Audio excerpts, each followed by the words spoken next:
Hi everyone, this is Richard Yi. Today is October 10th, 2011. Happy Thanksgiving to all the Canadians out there.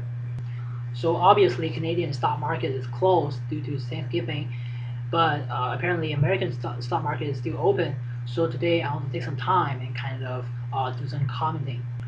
So first, I want to talk about Treasury yields and interest rates. As many of you already know, 3 weeks ago, well, roughly 3 weeks ago, Ben Bernanke he kind of released a new Fed policy called Operation Twist. So the whole thing about Operation Twist is basically about flattening the yield curve by buying long-term treasuries and selling short-term T-bills. Therefore, the entire yield curve will be flattened because there is more demand for long-term treasuries and less demand for short-term T-bills. Therefore, the entire yield curve is flat, right? Because higher demand means lower yield, and lower long-term yield, I should say, will lower the market interest rates, which will encourage people to refinance their houses. Therefore, they have lower monthly payments on their mortgages, and those lower payments, Ben Bernanke aims to have those lower payments, and those lower payments can encourage people to spend more on the economy, and he still has that CIG or Together Against the Y thing in his mind. Therefore, he hopes to boost the GDP.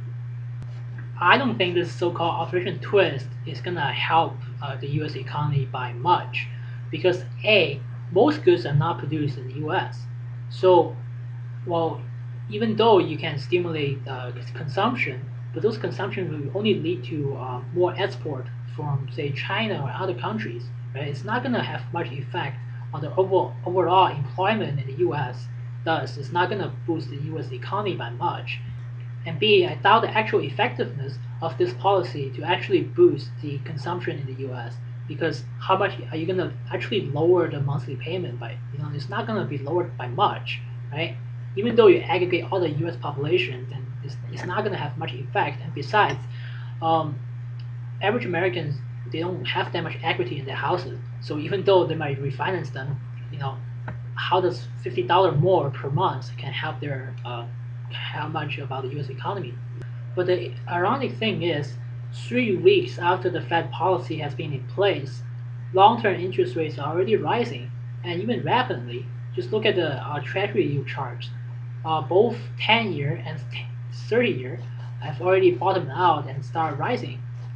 And the second thing I want to talk about today is this: inflation in China, M2, and contraction in money supply and its effect on businesses. So what happened was, during 2009, the financial crisis, the Chinese government injected 4 trillion yuan into the Chinese economy in an effort to boost consumption. Of course, they had that Keynesian ideology in mind. The $4 trillion combined with the loose monetary policy after 2009 created huge inflation in China. Even though CPI has been a tool used by the state to cover the real inflation, but CPI in China still managed to rise by 7%. Just imagine what's the real CPI, right? And the price level has rose double digit in China. And the price of pork, which is the main food eaten by the Chinese, rose by 45% from 2010 to 2011. I mean, that's just crazy. And obviously, the Chinese government officials they recognize these mistakes.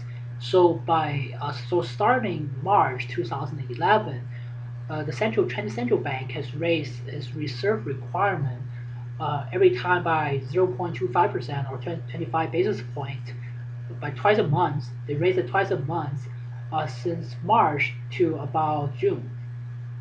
And the growth in Chinese M2 money supply has slowed down or basically stopped from June 2011 to August 2011. The M2 money supply only grew by 0.004% from June to August. Well, that's really insignificant amount considered before average money supply grew by say 1% every month, but now it's basically stopped. This change in monetary policy from extremely loose to extremely tightened has harmed the Chinese small businesses because before they can easily get finances easily, so they didn't have to worry that much about financing.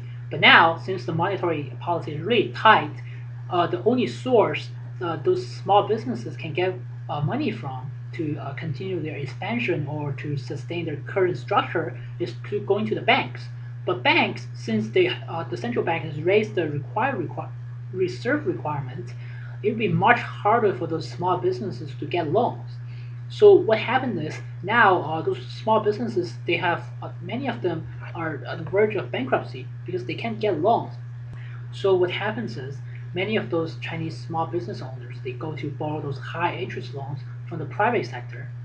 So my point is, if China wants to have sustainable economic growth, they have to have a stable monetary policy because business owners, instead of focusing on how to expand their business, how to make it better, they have to focus on the changing policy, which is basically based on effort. And sometimes it's even harder for them to get loans because changing policy is really not worth it. Since the Chinese monetary policy has changed from loose to really tight and considered a slow growth in China's M2 money supply, I expect after a year or two, prices in China will start become really stable and gradually falling if they continue this policy.